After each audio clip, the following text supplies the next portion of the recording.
કેન્દ્રીય રાજ્યમંત્રી બન્યા બાદ નીમુબેન બામણિયા પ્રથમ વખત ભાવનગર પધારી રહ્યા હોય ત્યારે તેમના સ્વાગત માટે વિજય ગૌરવ યાત્રાનું આયોજન કરવામાં આવ્યું।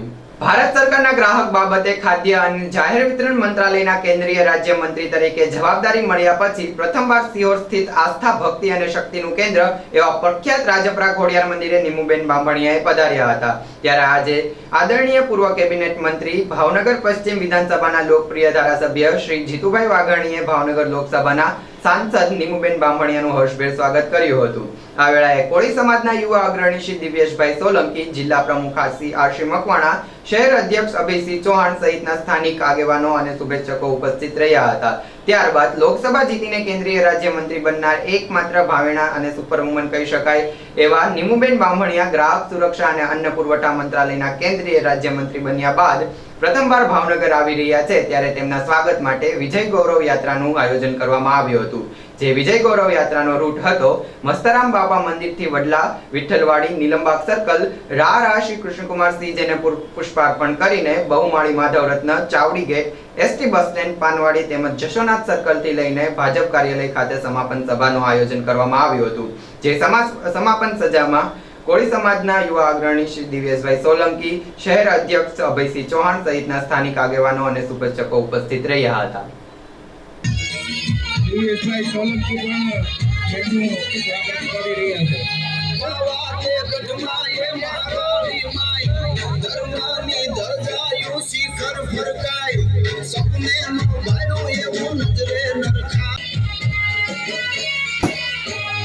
સૌરાષ્ટ્ર સોમનાથ ડાડો સોહાય, ભૂખવતા દરિયાના મોજા વિથડાય, આવજની ધરતીમાં હવને મરકાય, ભારતમાં જુઓ હવે ભગવો લહેરાય।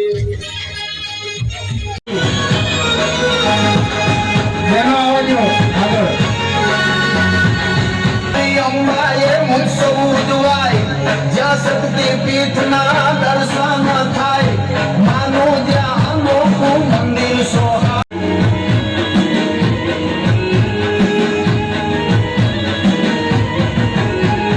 દેવોની નગર થાય, ભારતમાં જુઓ હવે ભગવો લહેરાય, આવજની ધરતીમાં હવને મરકાય, ભારતમાં જુઓ હવે ભગવો લહેરાય।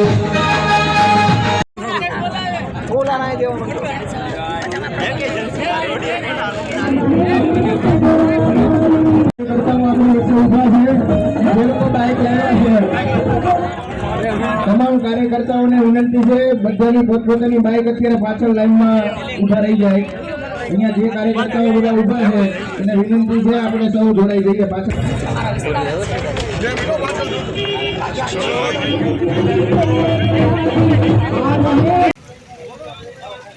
આવો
जनता छे तैयार, फरी आवे छे भाजप सरकार,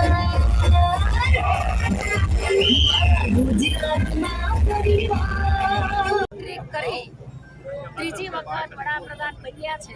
ગુજરાતના લોકો, ભાવેણા ભાવનગરના લોકો ખૂબ હર્ષ અને આનંદની લાગણી અનુભવે છે।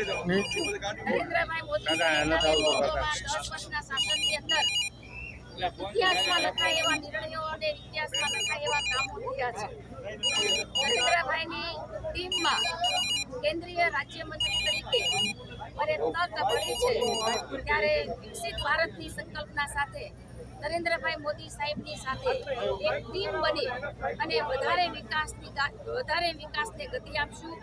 વિકસિત ભારતની સંકલ્પનાને સાકાર કરવા માટે નરેન્દ્રભાઈ સાથે એક ટીમ બનીને કામ કરીશ.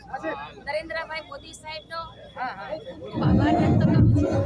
રાષ્ટ્રીય અધ્યક્ષ જેપી નડ્ડાજી સાહેબ, ગુજરાતના મુખ્યમંત્રી ભૂપેન્દ્રભાઈ પટેલ સાહેબ, ગુજરાતના અધ્યક્ષ સી.આર. પાટીલ સાહેબ અને અમારા સંગઠનના સૌ પદાધિકારી, ભાવનગર શહેરના અધ્યક્ષ અભયસિંહ ચૌહાણ, અમારા જિલ્લાના અધ્યક્ષ આરસીભાઈ મકવાણા, બોટાદ જિલ્લાના પ્રમુખ શ્રી મયુરભાઈ, અમારા ધારાસભ્યો, અમારા સાંસદ અને સૌ પદાધિકારીનો પણ હું આ તકે ખૂબ ખૂબ આભાર વ્યક્ત કરું છું. આજે ભાવનગરની ભાવેણાની પવિત્ર ધરતી ઉપર આજે કેન્દ્રીય રાજ્યમંત્રી બન્યા પછી પહેલી વખત આજે હું આવી છું ત્યારે સૌ મારા કાર્યકર્તાઓ એક વિજય ગૌરવની યાત્રા સાથે બાઇક રેલી સાથે ભવ્ય મારું સ્વાગત કરવામાં આવ્યું છે. હું સૌ કાર્યકર્તાઓનો પણ હૃદયથી ખૂબ ખૂબ આભાર વ્યક્ત કરું છું અને આ બાઇક રેલી દ્વારા અમે સૌ ભાવેણાવાસીઓની શુભેચ્છાઓ લેવાના છીએ અને ત્યારબાદ કાર્યાલય જઈ વડીલોના આશીર્વાદ મેળવી અને કાર્યકર્તાની શુભેચ્છા મેળવી અને આ ભવ્ય પ્રસંગ અને આજે મારા આગમન અને નરેન્દ્રભાઈની ટીમમાં જ્યારે તક મળી છે ત્યારે હું સૌ કાર્યકર્તાનો પણ ખૂબ આભાર અને હર્ષની લાગણી અનુભવું છું. બેન, પુરવઠા મંત્રાલય આપને સોંપવામાં આવ્યું છે. નિગમ દ્વારા સમયસર ખરીદી કરવામાં આવી, જેના કારણે 72 લાખ પરિવાર છે જે આ મહિનાની અંદર અનાજથી વંચિત રહ્યું છે. જેમાં તુવેરદાર અને તમે કેમેરો ઊંચો કરો. અનાજ જે છે એ રેશન શોપ સુધી પહોંચ્યું જ નથી. દેશના લોકપ્રિય વડાપ્રધાન નરેન્દ્રભાઈ મોદી સાહેબે કોરોનાના સમયે આખા દુનિયાની અંદર જ્યારે વિકટ પરિસ્થિતિ હતી એવા સમયે 80 કરોડ કરતાં પણ વધારે લોકોને અનાજ આપવાનું કામ કર્યું છે. હજી પણ અનાજ આપવાનું કામ અમે સારી રીતે કરીએ એ રીતે અમારો પ્રયત્ન કરીશું.